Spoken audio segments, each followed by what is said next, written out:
Today I answer your questions about wrestling, past, present, future, or about me. We're going to get personal, or anything. Honestly, if you want to ask geometry and you don't mind wrong answers, well, ask away. I do have a disclaimer. I am stealing this idea from Sante Zap. He does once a month. He'll answer just whatever questions you ask him. So I thought we'd do that on this channel. But if Sante Zap ever wants me to not do that, just let me know. I'll stop, because flat out, I stole the idea from him. So if he tells me to not do this, I won't. No hard feelings. But until then, let's get going. Well, we'll do a wrestling question, then a personal question. This is from Angela Lockwood, does WWE need to build more younger stars instead of people in their 40s? I don't mind building people in their 40s. I really don't. Plus, with today's medical advancements, people are just going way further. And the WWE superstars, while, yeah, like, they might not be as big and tough as the guys in the 80s. The guys in the 80s probably partied just a little too hard, if you know what I mean. And so I'm very happy that wrestlers' careers are lasting longer. Problem is, that means that some younger talent who I believe could be inserted in the main event just isn't getting opportunities. NXT, for example. Like, how long was Braun Breaker in NXT? Like 3 or 4 years? And then he comes to the main roster, and what, now he has to get another 3 or 4 years to get established? No, NXT is supposed to establish you. When Obafemi jumps onto the main roster, the dude's already established. Yeah, maybe not the entire WWE universe knows who he is. Let's just say 90% of the WWE universe doesn't know who Obafemi is. So what? You have now 10% does. You have video packages that can showcase that he is a big deal, that he is the real deal, and boom, can be entered into the main event scene right away. That goes for everyone. Trick Williams, Braun Breaker, Obafemi. We could instantly, I think, Chelsea Green would be another one to just step up right away. And I'm not saying that it can't be people in their 40s. I want LA Knight, 42, 43 years old right now. I want him to win a world championship too. I think we just need new blood in general. It doesn't necessarily mean that you only have to be young to win the championship, but I think there could be a mix of everything. But right now, it's literally, if you're not like 39 and up, you're not even considered. And that's a shame. NXT exists to bring these guys to a certain point, and then boom, they can just enter right away. Rock, Brock Lesnar, Randy Orton, all young dudes who won the championship really, really quick. AJ Lee as well. Look what it did for them. I think they did all right winning the championship that early on. Yeah, there are some people like Jack Swagger who it didn't land. Maybe it was too soon for Jack, but okay, sink or swim. Jimbo Slice asks, what's a lesson you had to learn the hard way? A lesson I had to learn the hard way is that no matter what you do in this life, no matter how good a person you are, no matter how hard you try, no matter how honest and open you are, that you will always be the villain in somebody's story. Out there right now, there is somebody who you are the Joker to. Right? You might think that you're the hero. You think you're Batman, right? Well, nobody wakes up and thinks they're the Joker. So there's a person out there who thinks they're the hero, who thinks they're Batman, and to them, you're the Joker. And you just gotta live with that. You don't need to prove to every single person that you are who you say you are. Just be you, do you, be a good person, and if somebody for some reason sees you different, just move on with your life. It's not that big of a deal. If one person hates you, then one person hates you. Don't go out of your way to just do everything you can. Spend your energy being Batman to everybody else. If one person views you as the Joker, then c'est la vie, said the old folks. It just goes to show you never can tell. Joe Litton says, do you still love Solo? Yes, I love you, Solo! And do you still believe in his comeback? I honestly do believe in Solo's ability to make a comeback because I was a doubter. Solo Sikoa at the beginning of 2025, I literally thought he was, I was like, this dude's gonna have to go away for a year or two in order to get his aura back. But honestly, he got his aura back like that in 1 month. Now they have since taken that aura back from him, but it's like, I seen it. I seen it that he has so much charisma. When they let him off the leash, he can get it back in an instant. So while I don't like exactly where Solo is on the card right now, I do still love him, and I still do believe in him. He could totally flip a switch and be back. All he has to do is start dancing, do crazy legs, and start doing that face that he does, like, what are you doing? Oh my God. Yeet, yeet, yeet. He's hilarious. Miss Pricey says, what are your favorite family moments? Okay, favorite family moments. It's hard to say, really, because there's so many. But let me break it down. I loved my kids. I would actually, when they were really young, I would act like I was Bane. This is a very Batman-centric episode, but it was Bane from the movies. And he would talk like this, and this was his mask. But I would be in character the whole time. I wouldn't break. So it was like if Bane from the Batman movie was raising kids. Like, for example, if my kids wanted, like, dessert for dinner, I would be like, oh, you want dessert? When I was a child, we didn't get to eat dessert after our dinner. And do you know what dinner was? And my kids would be just laughing, cracking up. But I would be, like, so serious about it. I had to eat rats in my jail cell because I was born into this life. You are spoiled little children. And I would just go off.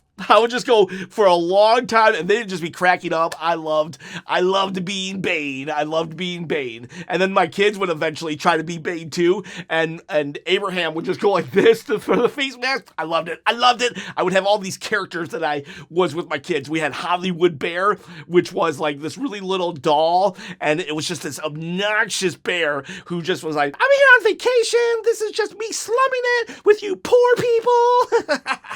Oh man, good times. Now, if it was with my mom, when I was younger, we used to do craft shows together, and I would make Barbie necklaces. And my mom would pay me 5 cents a Barbie necklace, and then she would sell them for 25 cents. And they were just beads on a string.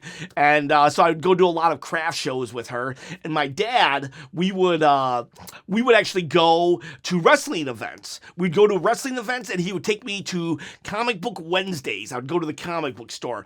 Unfortunately, at the time, I didn't realize how special that was because my dad, he had served in the Vietnam War, and I believe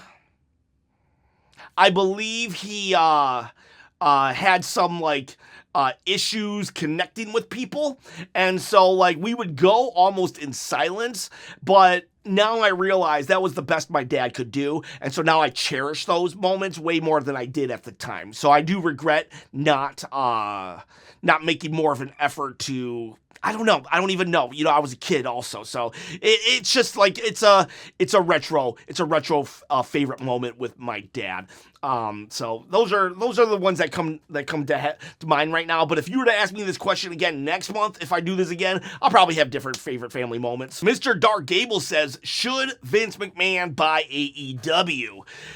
Honestly, one, Vince McMahon, his booking towards the end was very, I don't know. I was not a fan of Vince McMahon's last couple of years of booking. He did still have some gems. The bloodline did start under him. However, I don't think Vince would know what to do with AEW. What people like about AEW would be gone under Vince McMahon. Tony Khan is such a wrestling fan. For all his faults, I'm glad that there's a Tony Khan out there. I really am. I think Vince should try as hard as he can to rebuy WWE back. How about that? LFC YNWA says, what day do you hate the most? What day of the week? Easy. Tuesdays. I hate Tuesdays. And it's not for any reason that has to do with, specific to me. Like, if I had to, because my work week, actually, my fiscal work week ends on Tuesday. So Tuesdays are usually a more stressful day for me than anything, which is also why I don't usually or ever get to stream NXT. But even if I did not have my current job, I would still always hate Tuesday. And fun fact, I actually I've been trying to break into the like the creative space for years. And in 2000, I believe it was like 2009 or something, I actually created a web TV show called The Love Nest. I filmed it, I did everything. Total fail. But I did an episode that was literally called Tuesdays Suck. No, it was called A Tuesday Carol, but it was all about how much I hated Tuesdays. I recently reacquired all the footage, so I'm like considering uploading it to YouTube just as like on a separate channel, not like part of wrestlechop channel. If you guys and gals want to see all 13 episodes of the TV show The Love Nest, let me know. I'll upload it if I can get 5 people to say we want to see it. And then ask me next, on the next time I do this, I'll let you guys know what the channel is. But I need 5 people to say it. A moment says, can I have $4,996.73 US? Ha! Tell you what, send me your Cash App and I will give you 73 cents. And then all you got to do is come up with the other 4,996. Deal? Armani Goodwin says, what's your opinion of the Ruthless Aggression era? Loved it. If I'm being honest and objective, the Ruthless Aggression era is probably even better than the Attitude era. However, the Attitude era had such epic high moments, and it was also in a time where it's very nostalgic to me in that, while yes, I did not grow up in the Attitude era, I was 18, 19 years old during the Attitude era, and wrestling became popular. But because I was such a nerd, I've been watching wrestling since WrestleMania 5. The last I had 13 to 14 years of wrestling knowledge. So suddenly when everybody loved wrestling, I was like the go-to guy. I could answer people. For like 2 or 3 years, I was like, well, probably 1 year. To be honest with you, it was like just super popular for like 1 year. But for 1 year, everybody was just like asking me all these things about wrestling. It was super cool. I was suddenly cool to be a wrestling fan. So I really do love the Attitude Era. But overall, for the longevity and what was created and the storylines and this and that, I would say the Attitude Era is probably the best era. But Attitude Era, woo. Ducky of Doom, what was the match in wrestling that meant the most to you? Ooh, I don't know. When Undertaker lost, that was like that was the most the streak. That was the most heartbreaking moment to me when he lost the streak. When Undertaker and Mankind fought in Hell in the Cell, I felt so much pride. Like, I would never want wrestlers to repeat that, but back then I didn't really care. But I had so much pride in what Mankind, Mick Foley, was willing to do in order to win the Monday Night Wars, because I was very much invested. I did watch WCW and NWO, but I was very much, come on WWE, we gotta rally, we gotta destroy them. And I felt, yeah, that there was just so much freaking pride in that match when what I could see Mick Foley was doing. I felt proud. I felt like Mick Foley was like, we were all, everybody in the company was behind Foley, and it was just such a moment for me. It's hard to describe even to this day what I felt as I watched Mick Foley literally put his life on the line. Again, I don't recommend that, and I would hate for anybody to do that nowadays. But back then, I was just like, whatever it takes. Yes, Mick, you are the embodiment of whatever it takes. And then WrestleMania 25, Shawn and Undertaker, that was really cool too, because I happened to be in a room full of people. I hadn't been in a room full of people that were actually wrestling fans in years, and I was in a room and everybody wanted Shawn to win, and I was the only guy rooting for Undertaker. And when Undertaker beat Shawn Michaels in the greatest match of all time, no less, I cheered, but everybody saw how much I loved Undertaker winning, that they were happy for me. So it wasn't like, oh, my guy lost. It was like, yeah, everybody celebrated my victory with Undertaker because Undertaker had also meant so much to me. The wrestlers to me aren't just wrestlers. They aren't. These are like, they're like people that I actively, like, they're almost like friends. Every wrestler is like friends. That's why I love wrestling so much. So when Undertaker won at 25 or when he lost at 30, it's just like, it means so freaking much to me. Sup says, what is a popular wrestler that many people like that you don't like? Not Goldberg, because everybody already knows that. Just in case you didn't know, though, I hate Goldberg.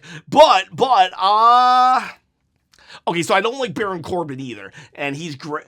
I know he's great. He's a great utility wrestler, and I get a lot of people. I hear a lot of wrestlers say that Baron Corbin is so underrated. But I will say that a lot of people don't like Baron Corbin, so that doesn't answer your question. The wrestler that I never really particularly enjoyed. This is gonna get me a lot of hate, but Jeff Hardy. I've just never been a big Jeff Hardy guy. Now there are moments of brilliance with Jeff Hardy in that, like, he had a ladder match with The Undertaker once when he was Big Evil. Loved that. I loved Jeff with Matt, and then when they're the Hardy Boys. So I'm saying Jeff Hardy as a singles wrestler, and I respect that all.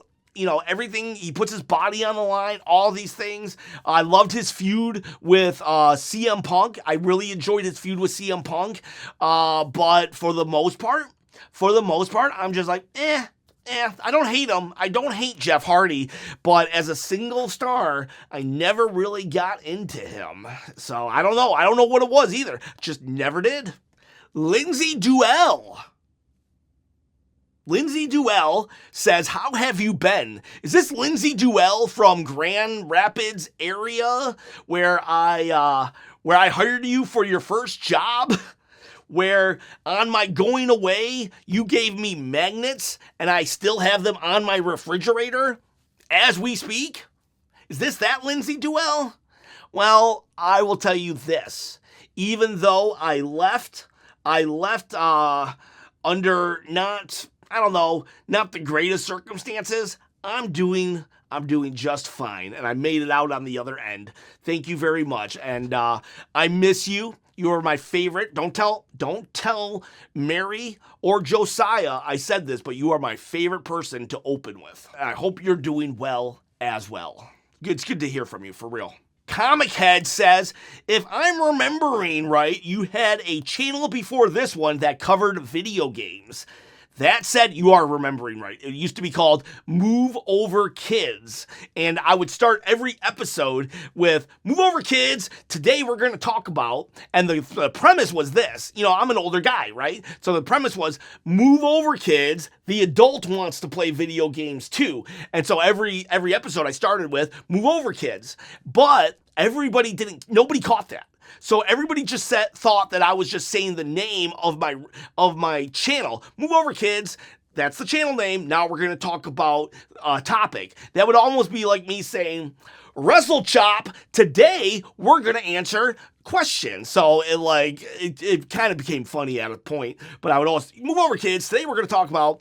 Anyways, that said, you play any wrestling games in your day. I think you're about the age where WCW Revenge and WrestleMania 20 on N64 were bangers when we were kids. I am 45, and I would play, it was the one that had Goldberg, Hollywood Hogan, and Raven. Wasn't it NWO Revenge or something? NWO Revenge, WCW NWO Revenge. That's the one that I used to play all the time at my friend's brother's house. We would play, and it was great and amazing. But the game that I played the most when it came to wrestling games was WWE Superstars, and that was an arcade. For you boys and girls, there used to be separate giant cabinets with just one video game on it, and that was this game. And it was like you would always be in a tag team, and you were fighting, like, I think it was a tournament, and the end goal was to fight the $1 Million Team, Andre the Giant versus $1 Million Man. my mom would drop me off at the arcade. It was in a mall, the Westland Mall. I would save up $20, right? I would save up $20 on my allowance and stuff. I would go, put it in the quarter machine, get $20 in quarters, and play WWE WrestleMania for about 2 hours. And then my mom would come back and pick me up. This was in an era where there were no cell phones. You could just leave like 10-year-old kids unattended in a mall and not have to worry with $20 in quarters. But that's the game that I played the most. Never won. Come At Me Now says, do you believe in the paranormal? I want to believe. I used to believe, and then I stopped believing. Now I don't know what I believe. I know it's such a cop-out answer, but here's the thing. I have seen some crazy things. I have seen some crazy things that if I were to tell you what I've seen, people would be like, that definitely was a ghost or a demon or a whatever. But then there's just a part of me that just doubts it. Like I start to think, well, did I want to see it so bad that I saw this happen? And so I'm either Mulder or I'm Scully, but I don't know which one anymore. And I'll just say this. If it came out that suddenly there was proof of the paranormal, I wouldn't be surprised. But if I die one day and all the answers of the universe are revealed to me and paranormal stuff doesn't exist, well, I wouldn't be surprised either. It's such a politician, middle of the road, on the fence answer, but it's for real. I don't really have an opinion anymore. I'm interested in the subject. I am. I used to like dive deep into the subject, but I don't anymore. And I don't have an opinion. I really don't have an opinion. It's like, why are all the ghosts from the 1800s? Why don't we have any ghosts from the 1980s? I want to see a ghost with a giant boombox and breakdancing somewhere, but we never see those ghosts, only the Victorian ghosts. So I don't know. I would have some questions. Truthman says, not a question, but I had a dream that you put me in jail last night. Uh-oh, what'd you do? That's the real question. Why did I put you in jail? You had to have done something. So I want in the comment below, why? What did I charge you for? Unless you need to go get a dream lawyer, because then you have the right to remain silent. Anything you say will be held against you. Dreamer says, who would you make your Hall of Fame headliner this year? Cena's not allowed, since I feel like everybody would say Cena. Yeah, definitely John Cena. But at the same time, Stephanie McMahon, she's going to headline. There's no way she's not going to headline. I don't think she should. So if you're just like, you did ask, who do you think should? I would put Batista. I would say it's time for Batista to get it. Or if The Rock is legit, if he's decided that he will never wrestle again, The Rock, that way we can just finally stop fantasy booking the guy. But I think he'll get 43, so probably Batista if John Cena's not available and they actually let Stephanie not go last. That would be my pick. Mr. Dark Gable, do you think the WWE will ever do cinematic matches again? Probably, only because, never say never. I don't think there's a real need for it, but you never know. I never thought we'd have a WrestleMania without fans. I doubt Triple H really likes cinematic matches. Because if he did, he probably would overdo it. Just doesn't seem like cinematic matches are a thing anymore. Someone one day will bring it back, but I don't think it'll ever be brought back where it's like one a month. Bishop Marley says, hey, Chop, you don't have to answer if it's too personal, but are you married?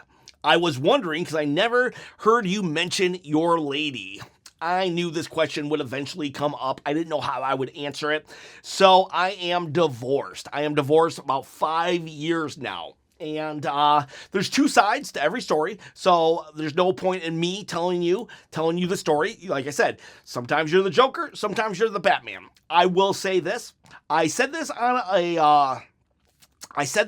a video like a month or two ago, that I've had to deal with some mental health issues in the past. Those mental health issues, they lasted 9 years, like straight up 9 years. And from 31 to 40, I don't even know. I don't even know how to describe it to really get across how bad it was. I was hospitalized for it. I saw multiple therapists. I wish I would have said in that video that I talked about how therapy was a good thing. That therapy is a good thing, in my opinion. However, not every therapist is a good fit for you. I had to go through 4 therapists until I found the one that actually mattered, the one that changed my life. And in that meantime, I was going through therapists, and it seemed like nothing was working. It seemed like therapy was not going to be for me, and I gave up on it. But eventually, mentally, I hit rock bottom. And we found the therapist that worked. And within 9 months,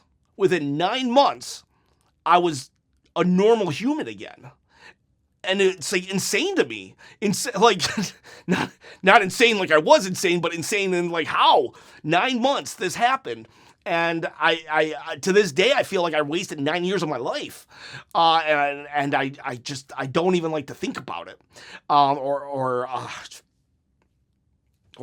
talk about it that much. But it's like. But I will say that it's I'm out of it. I'm done with it. But as I was coming out of it, the damage had been done to my marriage. And there was just we couldn't get back on the same page. Me and her.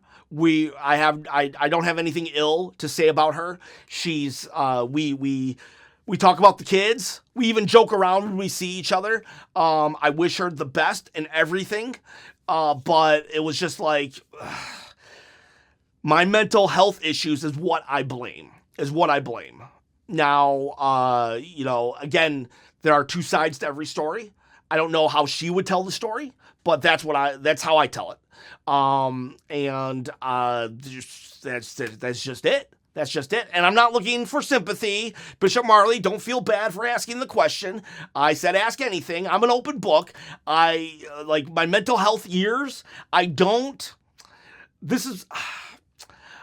not afraid to talk about it. Right? I will talk about it, but I'm also not going to make everything in my life about it. Those 9 years, they don't define me. They don't define who I am.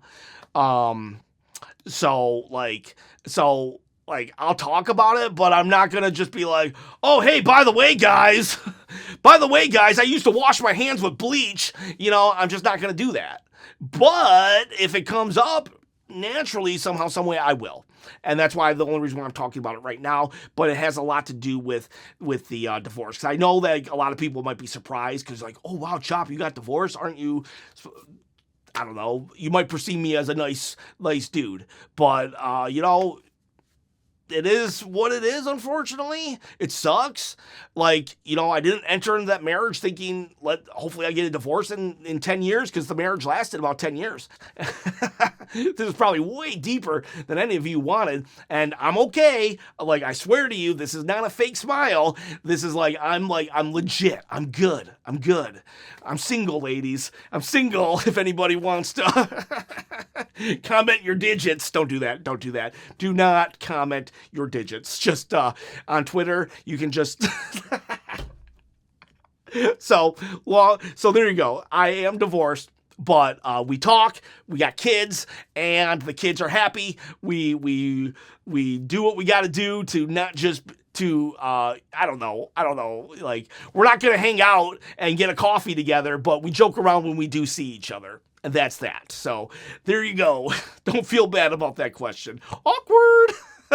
And then our final, Mr. Dark Gable. I like Jade, but I think it should start her off as a bodyguard like China, a slow but powerful build. What's your opinion on that? I would have loved that, but right now it's too late to do that. Jade Cargill, she's too far in. She's too far in to just become someone's bodyguard. However, she could, like, if Becky Lynch, it would have to be someone big and delusional like Becky Lynch to kind of trick Jade into this. Where if Becky went to Jade and was like, hey, I see a lot of potential in you. Why don't I take you under my wing? and we kind of do like a learning tree thing that Jericho did with Big Cass, you know, the guy that's 7 feet tall, and you can't teach that. Well, that's an AEW though. If Becky did that with Jade, then Jade could kind of be a bodyguard, but in reality, she's protecting her mentor, and then Becky could help her along the way. I think that would be a really good pairing then, and that would be great. And we all know that Becky doesn't need a bodyguard because she's the best in the world, and that's not just me saying that. That's Sports Illustrated.